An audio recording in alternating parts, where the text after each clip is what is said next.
Ya, terima kasih Tika, rekan-rekan semua. Bismillahirrahmanirrahim. Assalamualaikum warahmatullahi wabarakatuh. Assalamualaikum warahmatullahi wabarakatuh. Alhamdulillah, dinikmati tatim sholihat, wa bi quwwatihi tatim kulla hajat. Allahumma shalli ala sayyidina Muhammad wa ala sayyidina Muhammad. Rabbi shrah li sadri wa yassir li amri wa hlul min lisani yafqahu qawli. Ya, terima kasih rekan-rekan semua.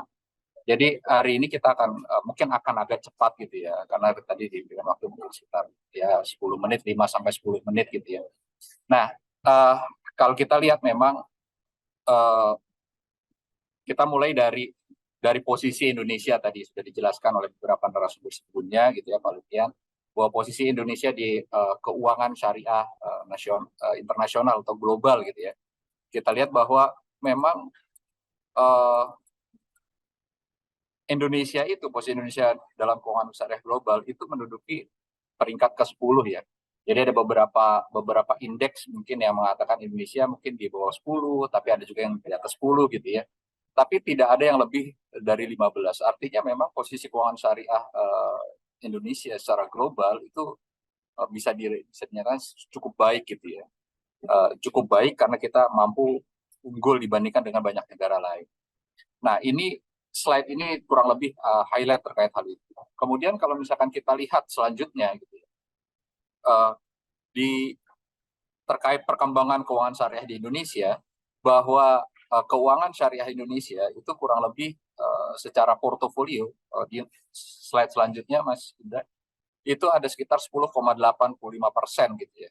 Jadi sekitar 10,85% dari total keuangan di Indonesia gitu. Jadi secara market share seperti itu. Artinya memang ada peningkatan market share yang saat ini sudah 2 digit gitu. Walaupun perbankan syariah gitu, walaupun perbankan syariah sekali lagi bahwa perbankan syariah belum mencapai 10% ya. Mungkin di angka sekarang di angka 7,27%. Nah, di selanjutnya kita akan lihat kondisi perbankan syariah di Indonesia, gitu ya, di mana posisi market share gitu ya di perbankan syariah Indonesia itu di angka 7,27%. Memang kalau kita lihat secara pertumbuhan ini tidak terlalu signifikan gitu, tidak terlalu signifikan boost up-nya sangat besar. Tapi kalau kita lihat dari posisi CAR ya, posisi CAR bank-bank di Indonesia itu memang relatif cukup baik gitu, di angka 25%. Ini artinya bahwa perbankan di Indonesia gitu ya, tidak hanya perbankan syariah tapi juga perbankan nasional itu mampu untuk menyerap risiko-risiko yang mungkin muncul di kemudian hari. Nah, memang ini cukup besar gitu. Kalau kita bandingkan dengan Basel mungkin di angka sekitar 12% gitu. Jadi Indonesia itu punya CAR yang relatif 2 kali lipat dibandingkan dengan rasio CAR yang disyaratkan oleh Basel. Nah, dilihat dari rasio NPF, FDR ini juga ada perbaikan gitu ya. Ada artinya memang perbankan syariah ini menuju ke arah yang tepat. Nah, ini highlight sekilas saja. Kemudian kita lihat dari tantangan dan inovasi produk di perbankan syariah. Kalau misalkan kita lihat, ada beberapa faktor pendukung gitu ya pengembangan perbankan syariah di Indonesia. Mungkin selanjutnya, Mas Indra, di slide selanjutnya kita bisa lihat bahwa pertumbuhan aset keuangan syariah global gitu ya, itu memang semakin hari itu semakin tumbuh dan secara proyeksi di 2026 itu memang pertumbuhannya akan sangat signifikan gitu dari mulai 2021 ke 2026. Ini juga ditopang oleh pertumbuhan pasca krisis ya, pasca krisis Covid di dunia. Kemudian kalau kita lihat bahwa pengembangan perbankan syariah di Indonesia itu ke depannya gitu ya, kalau kita lihat dari tantangannya ada perbedaan segmentasi yang harus kita layani di kemudian hari. Contohnya yaitu segmentasi dari generasi milenial dan Gen Z gitu. Nah, ini adalah nasabah saat ini dan calon nasabah yang akan datang. Walaupun mungkin secara portofolio aset generasi milenial dan Gen Z ini secara portofolio aset tidak sebesar dari portofolio yang dimiliki oleh baby boomers. Tapi ke depan generasi inilah nanti yang akan menopang perbankan syariah gitu ya. Nah, selain dari sisi consumer gitu, kalau kita lihat dari sisi funding atau financing dari sisi consumer, kita juga perlu lihat dari sisi dunia usaha gitu.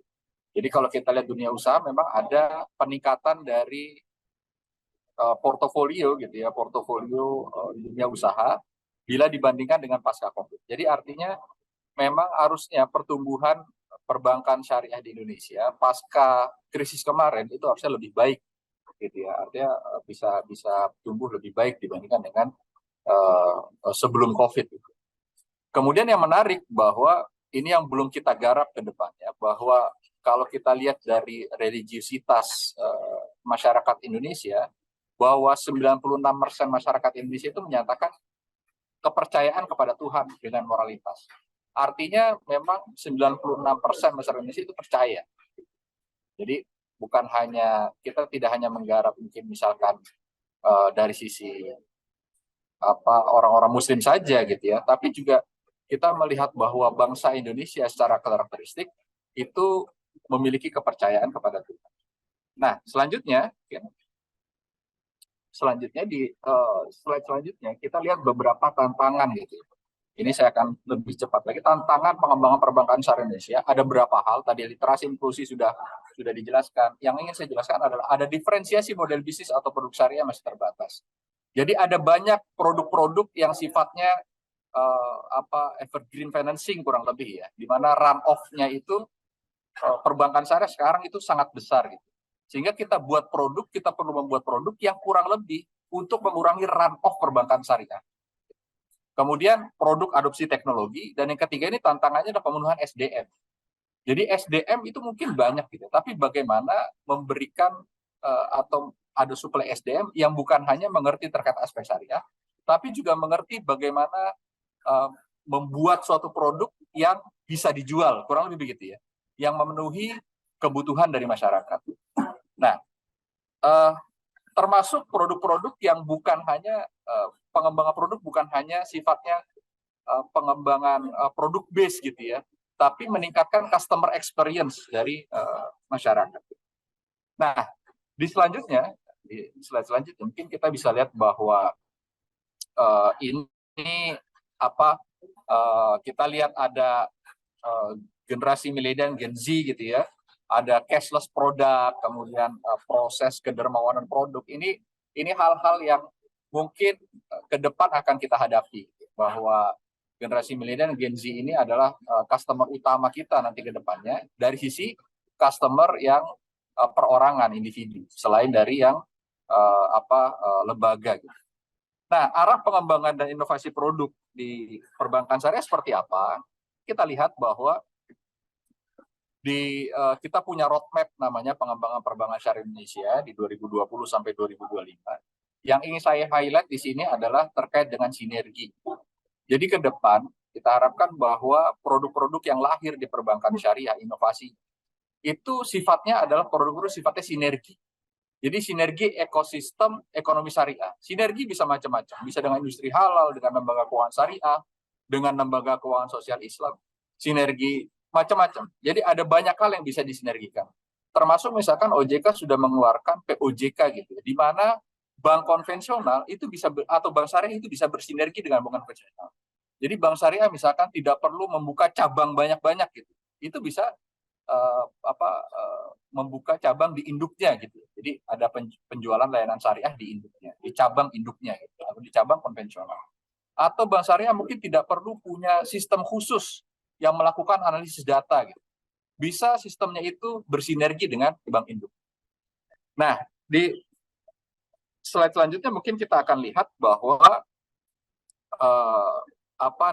ini adalah salah satu amanah gitu ya. Jadi selain tadi proses sinergi, produk-produk ke depannya itu harus bersinergi, yang menjadi amanah perbankan syariah, ini yang sering dilupakan dalam undang-undang, adalah terkait dengan pemerataan kesejahteraan rakyat.